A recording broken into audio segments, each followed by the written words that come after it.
চলে এসেছি ছাদ বাগানে আর নিয়ে এনেছি আমার সাথে বিশাল বড় একটা গ্রো ব্যাগ, যেটা কলা গাছের জন্য কয়েকদিন আগে আমি অর্ডার দিয়েছিলাম। 10 ইঞ্চি টবের মধ্যে কলা গাছটিকে রেখেছিলাম এবং আপনাদেরকে বলেওছিলাম যে শীতের সময় রিপোর্ট করব না, তাই বড় জায়গায় দেবো না, কারণ কলা গাছ খুব দ্রুত বেড়ে যায়।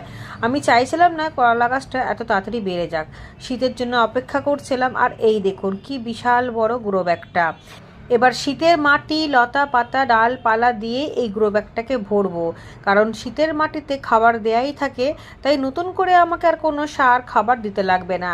এই ব্যাগটার অর্ধেকটার বেশি ভরে নেবো শীতেরই গাছপালা ডালপালা দিয়ে, আর তার উপরে ভরবো শীতেরই সবজি হয়ে যাওয়া মাটিগুলো দিয়ে। তারপর কলা গাছটিকে এখানে রিপোর্ট করে দিয়ে এক সাইড মতো জায়গায় রেখে দেবো। ব্যাগটি যেহেতু বিশাল বড়, তাই গাছটিও খুব সুন্দরভাবে হবে। শীতের সময় জায়গার অভাব থাকে, গরমের সময় বাগান কিছুদিন পরই খালি হয়ে যাবে, তখন রাখতে কোনো অসুবিধা হবে না এই